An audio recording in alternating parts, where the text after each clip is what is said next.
Assalamualaikum warahmatullahi wabarakatuh. Kembali lagi dengan saya. Baik, pada kali ini saya akan membahas mengenai review film dari India yang berjudul Tare Zameen Par untuk melengkapi tugas UAS, bimbingan dan konseling.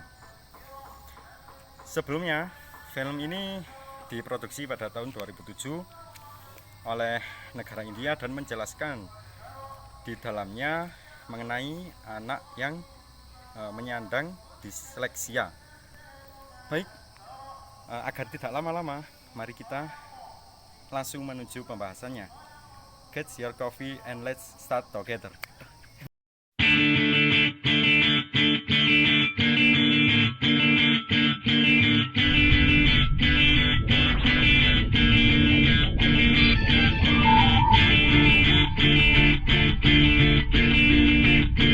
Baik, saya akan langsung menjelaskan dari review film Tare Zameen Par. Film ini adalah sebuah karya dari India pada tahun 2007 yang berjudul Tare Zameen Par, yang menjelaskan tentang pendidikan yang didominasi oleh kekuasaan guru, dan guru teramat berada di zona nyamannya sehingga tidak mempedulikan siswanya yang mempunyai kelemahan, atau guru sendiri tidak mau menanggapi anak yang kurang mampu untuk belajar, sehingga siswa stres, siswa dibully habis-habisan, dihukum, bahkan dipindahkan oleh orang tua dan gurunya, dan diperingatkan pula oleh kepala sekolahnya. Sebenarnya kesalahannya ada di para guru. Film ini diperankan oleh anak yang bernama Ihsan. Ihsan sendiri adalah anak penyandang disleksia. Kalau teman-teman tidak tahu disleksia, di sini saya akan menjelaskan terlebih dahulu apa makna disleksia itu sendiri. Disleksia di sini adalah kelainan pada bahasa dan angka, karena dia tidak bisa mengerjakan kata, mengeja bahasa, sehingga belajarnya sangat lambat dibanding dengan teman-temannya. Semua guru memarahi Ihsan, membuli, bahkan orang tuanya sampai dipanggil ke sekolah. Kemudian Ihsan sendiri dipindah ke sekolah yang untuk khusus anak-anak inklusi. Lalu orang tuanya juga menghukum Ihsan karena tidak seperti kakaknya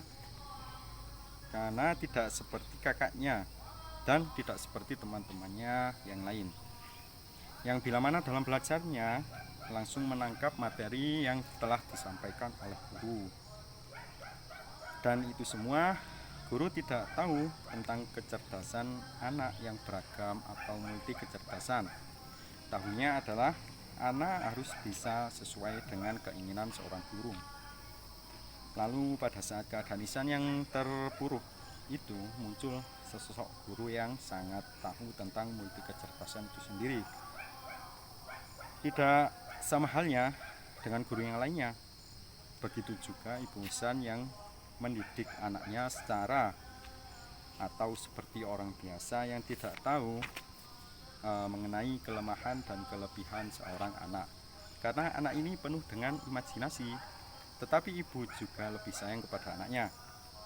Dan terpaksa ibu dan bapaknya menitipkan anaknya atau tega mengirimkan anaknya ke sekolah asrama atau menginap. Di sekolah itu juga guru Ihsan sering menganggap Ihsan itu memiliki kelainan. Guru di sekolah barunya juga masih sering memarahinya dan membentaknya, terlebih teman-temannya yang suka membulinya karena dia dianggap lemah dan tidak tahu apa-apa. Lalu muncullah seorang guru yang tahu mengenai kepribadian atau kecerdasan tentang individu anak. Di film itu sendiri namanya adalah Pak Nikum. Tidak mampu, bisa jadi Ihsan ini tidak mampu di ranah linguistik, tetapi dia mempunyai ranah di dunia spasial. Maka gurunya yang baru atau Pak Nikum ini ingin melakukan pendekatan khusus ke umum dan umum ke khusus, ke tingkat umum. Artinya dari umum dia ke khusus menangani anak ini, dan secara khusus anak ini diangkat untuk ke tingkat umum dengan mengadakan lomba menggambar atau melukis. Ketika lomba menggambar, ternyata anak ini bisa dan menjadi juaranya. Jadi Ihsan ini adalah gambaran siswa yang stres, yang tidak bisa berbuat apa-apa, menyendiri, introvert, gara-gara perlakuan gurunya itu sendiri yang suka memarahinya.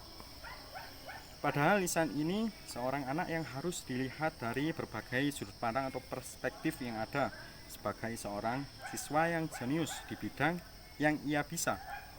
Oleh karena itu, guru-guru sebaiknya tidak langsung menduga, tidak langsung menjudge kelemahan setiap siswanya, karena menurutnya benar belum tentu itu sangat benar. Andai semua guru paham tentang kelemahan setiap siswanya, dan dia seperti Pak Nikum, yaitu gurunya yang baru tadi, tentu anak ini akan memiliki kecerdasan yang bagus tanpa melalui proses kesedihan atau merenung sendiri. Dihukum, begitupun dihukum, dihina, dibully, kemudian dipukuli oleh teman-temannya, sampai dia menyendiri seolah-olah dia tidak mau hidup kalau seperti ini terus. Ternyata dari semua permasalahan itu tadi ada cara lain. Jadi dari siswa semuanya diamati satu persatu perkembangannya, dan Ihsan didekati dengan cara kesamaan. Pak Nikum berkata pada Ihsan seperti ini untuk membangkitkan motivasinya. Ihsan, apa yang kamu lakukan? Seperti yang Bapak lakukan dulu. Bapak juga mengalami atau melakukan hal seperti ini, sehingga Ihsan mendekat ke guru itu. Padahal bisa jadi itu media yang dilakukan oleh Pak Nikum untuk membujuk Ihsan agar dapat bangkit lagi dari keterpurukannya. Jadi guru tidak boleh tiba-tiba menjudge ke siswa yang mempunyai kelemahan seperti Ihsan tadi. Maka guru harus betul-betul membuat langit-langit baru untuk Ihsan, sehingga Ihsan lebih percaya diri dari teman-temannya yang normal. Kemudian sudut pandang keilmuan setiap siswa, bisa jadi siswa itu lebih dahulu menerima ilmu sesuatu di samping guru itu sendiri, karena siswa sangat pandai melakukan atau melacak dunia yang lebih baru. Dia sudah melihat dulu sebelum gurunya menerangkan. Tetapi ketika siswa menjelaskan, siswa dianggap tidak tahu apa-apa. Oleh karena itu, guru harus lebih memperhatikan siswanya dengan pandangan kasih sayang yang sangat tulus, dan harus keluar dari zona nyaman itu tadi, yaitu tetap memarahi atau menjudge setiap siswanya tentang tidak tahu apa-apa. Lambat laun memang guru harus maju, dan dia berada di antara siswa yang mempunyai kelemahan, bukan hanya mengesampingkan siswa yang lemah dan mengangkat siswa-siswa yang cenderung pintar saja.